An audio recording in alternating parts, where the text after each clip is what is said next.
बाबा, ये कैसे हो गया?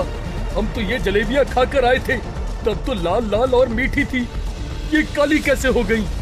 बाबा, एक नई जलेबी वाली आई है गांव के बाजार में, उसी से लेकर आए हैं। धूनी बाबा जलेबी को हाथ में लेकर अपनी आंखें बंद करते हैं, फिर कुछ ही देर में आंखें खोलते हैं। बांके और बंसी, तुम्हारे गांव में जो जलेबी वाली आई है वो जलेबी वाली नहीं बल्कि एक चुड़ैल है। क्या? क्यों? एक चुड़ैल? हाँ, और वो सबको जलेबियां इसलिए खिलाती है कि तुम सब उसकी जलेबियां खाकर मीठे हो जाओ और तुम्हारा मीठा मीठा खून पिए। बाबा, उस चुड़ैल से हमको आप ही बचा सकते हैं। तो ध्यान से सुनो। बाबा उन दोनों को चुड़ैल से बचने का उपाय बताते हैं। दोनों वहाँ से चल देते हैं और सीधा उस चुड़ैल के पास पहुँचते हैं जहाँ पर वो सबको जलेबियाँ खिला रही थी।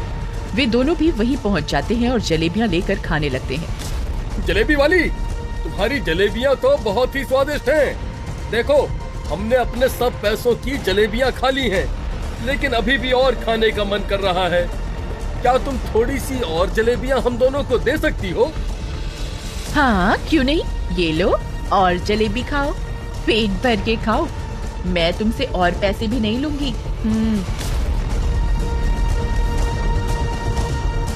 तुम्हारा बहुत धन्यवाद जलेबी वाली, तुम तो बहुत नेक दिल हो। कहाँ रहते हो तुम दोनों? जलेबी वाली, मेरा घर गांव में जो कुआं है ना, उसी के साथ वाला है।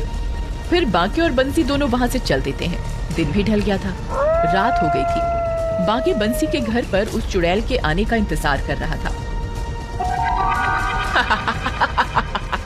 उन दोनों ने तो आज खूब पेट भर के जलेबी खाई थी, मजा आ जाएगा। आज तो उन दोनों नौजवानों का खून पी गए। बांके और बंसी भी उस चुड़ैल का ही इंतजार कर रहे थे। तभी उनका दरवाजा खुलता है और वह चुड़ैल अंदर आ जाती है। कौन हो तुम? मैं वही जलेबी वाली हूँ, दिन में तुमको जलेबी खिलाई थी, भूल गए तुम दोनों? नहीं, तुम झूठ बोल रही हो। वो तो नेक दिल जलेबी वाली थी, और तुम तो कितनी खतरनाक चुड़ैल हो। तुमको मेरी बात पर विश्वास नहीं होता? अभी तुम्हें यकीन दिलाती हूँ। इतना बोलकर वह जलेबी वाली के रूप में आ जाती है। देखा, अब तो विश्वास हो गया ना? हाँ चुड़ैल, अब हमको विश्वास हो गया। चुड़ैल बांके के साथ बातों में उलझी हुई थी। तभी मौका देखकर बंसी ने धूनी बाबा की दी हुई रस्सी से उस चुड़ैल को बांध दिया। ये क्या कर रहे हो तुम? खोलो इस रस्सी को। तभी धूनी बाबा भी वहाँ पर आ जाते हैं। उनके हाथ में एक बोतल थी।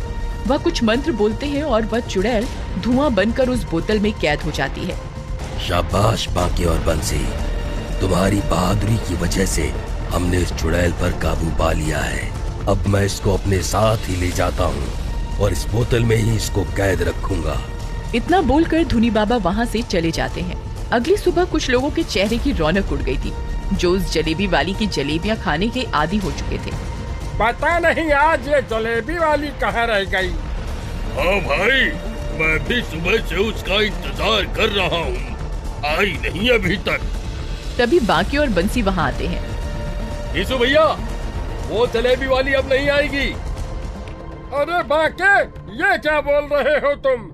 हाँ भैया, वो कल मुझे बोल रही थी कि वो अपनी नानी के घर जा रही है और अब कभी वापस नहीं आएगी।